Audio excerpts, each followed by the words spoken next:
Now starting into the second part of our tutorial going through creating a devastated city here. And next thing we're going to need is to find some building frameworks or scaffolding or anything kind of like falling apart buildings to kind of put in behind these spots where we did our cutaways, right? You can see them a little better when I turn off our cloud layer. Right now where we're at, we should have one layer of a city with some bytes taken out of it, and then another layer with some storm clouds going in the back. And so I've already started a search for some building frameworks, and so that's a good way to go at it. If you want to get specific, we can even look at skyscraper building framework, skyscraper framework. And that way we get some pieces here that we can kind of piece in behind where our different little holes are. So this is a pretty good image here. It goes straight up and down, and what I'm going to do is I'm just going to copy this image. I'm going to go over to Photoshop.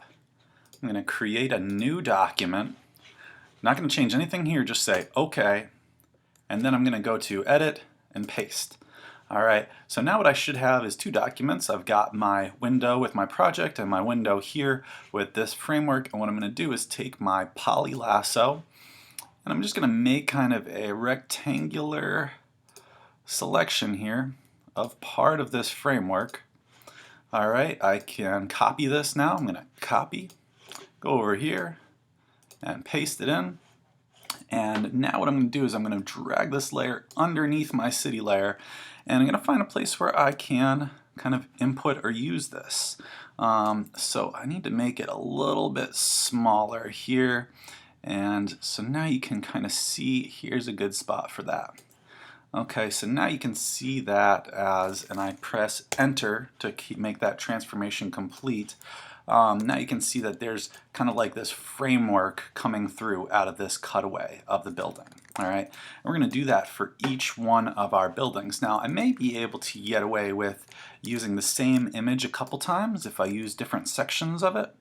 So maybe this next one, I'll take like a portion of this segment, and I will again go to copy, back to my project file, and again go to paste. And now I'll take this layer again, drag it underneath my city layer, and now I will need to, select it back again, except it's kind of hiding behind there.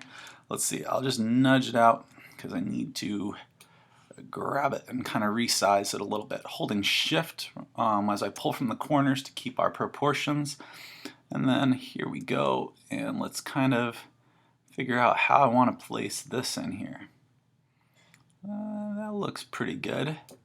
So it kind of looks like, I'll apply the transformation, and now it kind of looks like this building has some holes going straight through it, right? There is another thing we're going to do to these to blend those patches in a little better.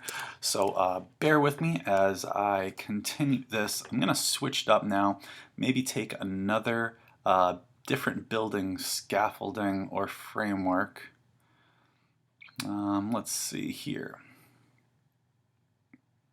So sometimes it takes a little bit of poking around to really find good images. Let's see, this one's pretty good. It's got some color in it, a little bit different. Again, we're going to copy that image, go back to Photoshop. I'll go File, New. I'll just say OK, and then I will edit, paste that down, and now I can use my poly lasso to kind of take a section of this framework. And the shape doesn't need to be perfect, and then go to Edit, Copy. Go back to my project file and then go to Edit, Paste. And then I have another spot that maybe this one will work kind of on the Empire State Building here. So I'll drag it underneath, and that looks like it fits in there pretty good. Alright, so if I take this and just play with the positioning here, make sure that it's kind of right. I might want to rotate it just a tad because my selection there was a little crooked. Okay, so now I'm going in here, and I'm going to press enter to keep that transformation. And now it seems to look a little bit more like it's lined up, at least correctly with the edge there. The angle of the girders might not be very believable, but I think that's all right, seeing as we're trying to create a sense of destruction here. Again, I'm going to go back to this image. I'll deselect by pressing Command D. I'm going to use another part of this, maybe kind of like this section here. And again, copy and paste. And this one, it already went behind my city layer, so I can't really see it. Oops. But I'm going to move it and maybe place it right in here. Drop this layer down lower. It won't let me do that until I press Enter to keep the transformation. And there we go. So another building, kind of scaffolding showing through there. And one last one to do. I might go back to this image, deselect, select my poly lasso, and do one last section here. Alright, that did not quite close up. There we go. Alright, copying and pasting and taking this and then dragging it underneath my city layer. Maybe I'll squish it just a little bit so that it fits in there. Alright, cool. So now what we want to do is we are going to, I'll turn that sky layer back on so we get this looking a little better. Now what we're going to do is we're going to use a tool called the burn tool to literally make more of a burn type appearance to this scene. And where that may be hiding is behind your dodge or sponge tool. And the burn tool, we have some options up here as far as your brushes go. I think I have a pretty good size for these patches. I don't want it to be too big, not bigger than the patches. I want it to be, maybe even just a touch smaller, so that I can brush this burn along the edge there. So a faded edge brush is good. And the exposure I've turned all the way up to 100%. That way it will really make these dark. So I'm going to zoom in close. Let's see, I'll start here with this one. I'll take my burn tool again, and what I'm going to do is I'll start with burning the actual building. So you can see as I'm clicking here, it's kind of charring the side of that building. So you want to do that to that part, the building, and then also the patch. And so it may be tricky. I'm just messing with the eyeballs here to find where the actual patch is. So I'm just going along these edges. Okay, and darkening this up, and what it does is it helps that actually blend in with the piece where it's been just taken from, right? So now it really looks like something hit that and it created some destruction. I'm going to keep going around and doing that to each one of these pieces.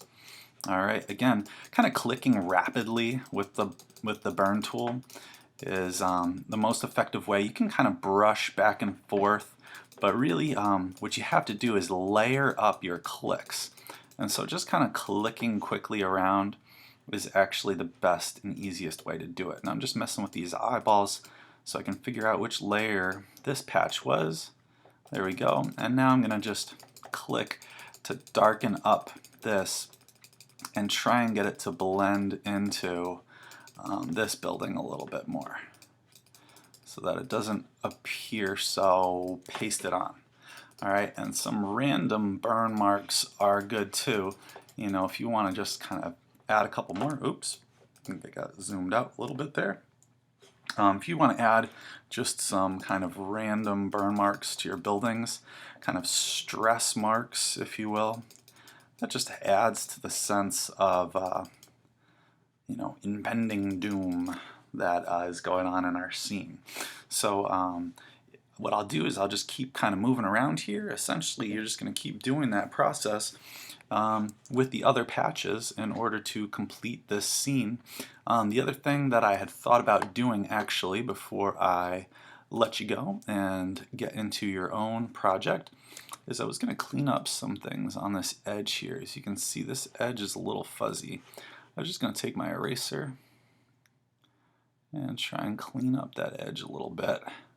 This may or may not be something that pertains to your specific project, seeing as everybody's going to be using a different image. But I think that that looks a little bit better, even though I am looking for an effect of destruction. The graininess of some of these parts doesn't quite belong.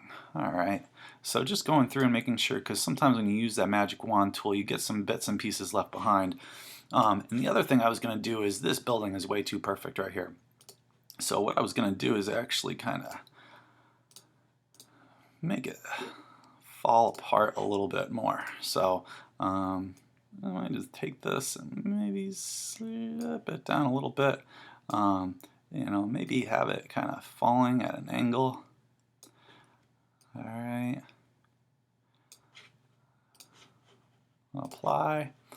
Cool. And so that is pretty much, you know, the sense of it. We're trying to make a city that is going through destruction, and just kind of learning some different Photoshop tools at the same time. Your eraser tool is another tool that can be utilized here. You know, I'm kind of just trying to, oops, I was erasing from the wrong layer there. Just trying to make this appear a little more jagged and not so clean. Alright, so there we go. Cool. And so that is my my destructive landscape, cityscape rather. So again, be you know, be a really liberal with the burn tool. Make sure you burn around all your patches, and then on the patches themselves. And also feel free to, you know, add some excessive kind of burn marks to some of the buildings. Again, this last patch here, I want to make sure I click on that layer. And again, doing some burning around the edges of the patches and the actual building that they're in.